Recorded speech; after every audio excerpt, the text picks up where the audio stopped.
Thank you so much. I tell you, if you've turned your TV set on, I'm sure you've seen the news. The state of Alabama is broke. Have y'all been keeping up with that? And of course, hey, we've been suffering the same thing at the Alabama Forestry Commission. But I tell you what you'll find out, when the chips are down, when times are really tough, you can see who your friends are. So on behalf of the Alabama Forestry Commission, my hat's off to y'all. I want to let you know that we appreciate so much each one of you that have called, written letters, otherwise maybe have emailed your representatives and senators trying to help secure us funding so we can continue our services that we do for the taxpayers of this great state. The Alabama Forestry Commission has basically two primary functions. The first one you're probably very much familiar with, and that's our fire suppression efforts, especially if you live in rural parts of the state. That's what the Alabama Forestry Commission does. We respond to fires, and we use our big bulldozers, I'm sure you've seen, and cut lines around these fires to keep them from spreading. That's just one function. The second function that we provide is a law enforcement service. We're a small unit. I'm the chief of the unit. And we've got 8 investigators statewide. Each one of us are state peace officers. But we focus only in basically 2 areas. That is, we investigate violations of our wildland fire laws, which could be something as simple as someone burning without getting a permit before they burn, or it could be some type of negligence, such as they set a fire, which we have happened many times across this state. They fail to take adequate precautions. They may run off and leave that fire, and when they come back about 3 hours later, they burnt their neighbor's barn down, or they burned his hay up in the field because the fire has spread. And that's the type of things that we look into. And I want to tell you about blaze in just a few minutes while we're talking about fires. When I first came to the commission about 3 years ago, our state forester, Miss Linda Casey, she said, we've got to do something to slow down the number of arson fires we have in this state. So we started looking around and seeing what other states were doing. Well, in Virginia and West Virginia, they've been using bloodhounds for years to help track these folks down and set these fires. And in Alabama, we'll range anywhere from 3,000 to 6,000 fires per year. And sadly enough, about 40% of those fires have been intentionally set. That means somebody has intentionally set fire to your woods. And y'all know how devastating that can be to a forest owner.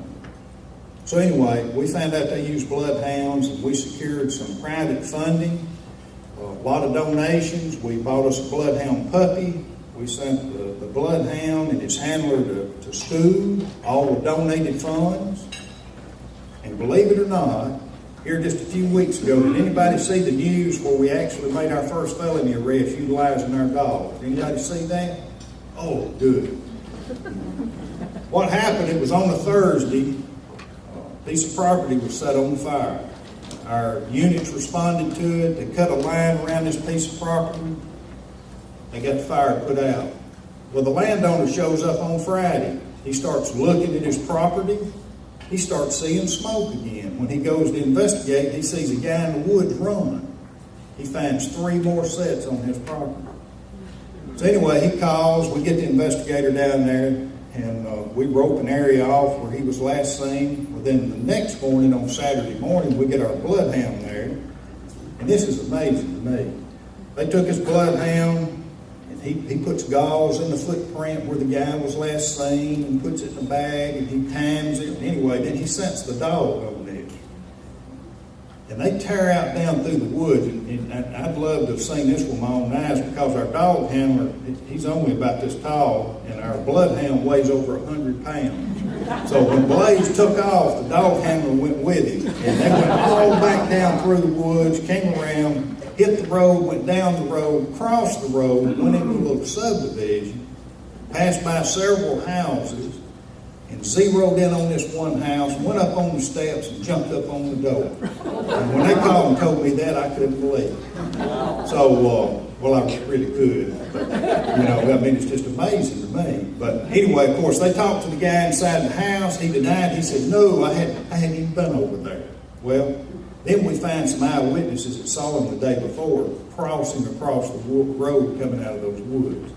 So we took this information, took it to the DA's office, and of course we had some GPS readings, and we compared where the fires were at from the GPS readings and put it on the map. And then when the dog handler started, he turned his unit on and tracked everywhere the dog went in the woods. When you take those two on the map and lay them, they're almost a perfect match. And the DA was just astonished. He said, man, this is great. This is a great piece of evidence. So that's the reason why I had to tell you this story about our dog. But anyway, that's one of the tools we're using. The second area that we investigate, of course, is timber thefts. And that is a problem here in the state of Alabama. Now, the good thing and the lucky thing that we've got going for us is the majority of our timber buyers and loggers are honest, hard-working people. But we do have some bad apples out there. And just to give you an idea, last year our small unit, we made over 350 investigations. Now, that's fire and timber last year. This year, though, we've already completed 194 investigations. Last year, we made 160 some odd arrests. This year, we've already made, I think it's around 70 arrests this year. Last year, our timber value was right at $1 million. $1 million worth of timber value that was stolen. This year, we're already at $250,000, and we're working 2 cases right now that once we end up making the arrest on them, is going to push us just on those 2 cases over our $1 million mark for this year. So that's the reason it's so important for you as landowners to take every precaution possible when you're selling your timber. I've got some brochures on how to sell your timber, and they're on the table out in the foyer. Please pick one of these up.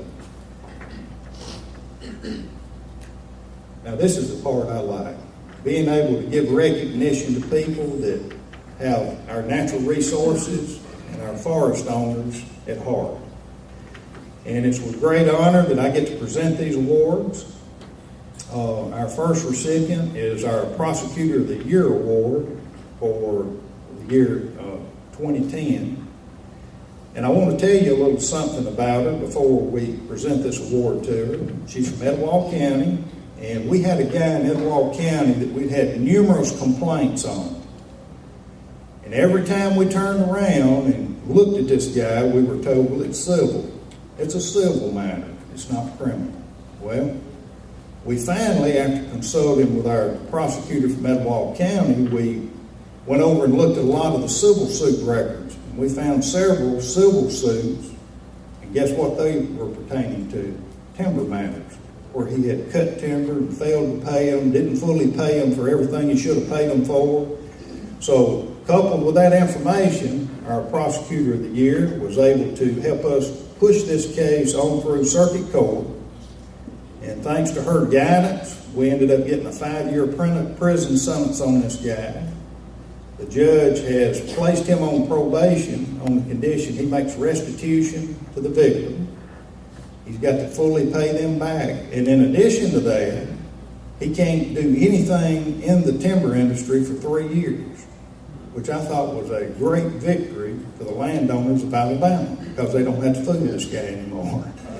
But it's with great honor and great pleasure that our Prosecutor of the Year award goes to Miss Carol Griffith of Etowah County.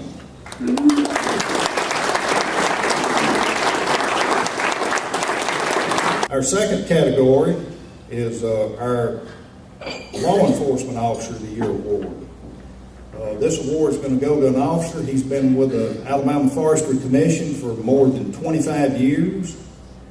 And, as a supervisor, you don't know how good it makes me feel to know that you have an officer that knows what the law is. He's been around long enough that he knows most all the law enforcement agencies in these counties that he works, knows a lot of landowners, and knows the inside workings of the timber industry. So I always, it just makes you feel good knowing that you got that type of people working for you with that type of knowledge. And he had me worried this year. He's been kicking around the idea of retiring, which I hope he does not. He's holding up right now, he says, but I hope he stays with me from now on for several more years. But Danny Clark has always been there. It doesn't matter which one of my investigators call. It could be 1 o'clock in the morning. He'll get out of his bed and go help anybody that needs assistance. And that's very rare nowadays. He works weekends, nights, holidays, it does not matter. And I couldn't ask for anyone any better or any more qualified than him. And it's with great honor that I present this plaque to Investigator Danny Clark.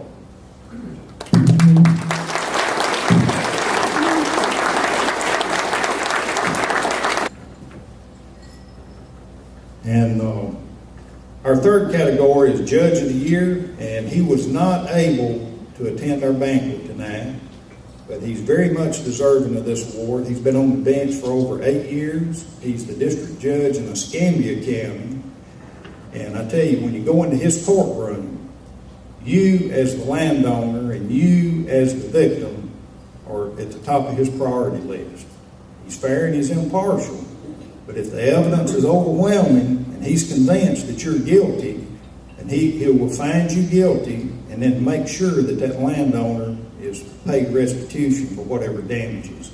So if you would, I'd like for you to let's give a round of applause to District Judge of the Year, David Jordan of Escambia County.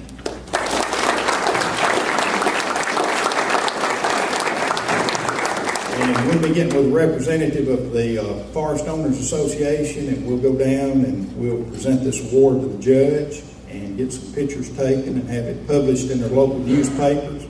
But you don't know how much it means to have partnerships with organizations like the Forest Owners Association. It makes me feel good to know that you have other people that you can depend on, and I appreciate it so much. Thank you.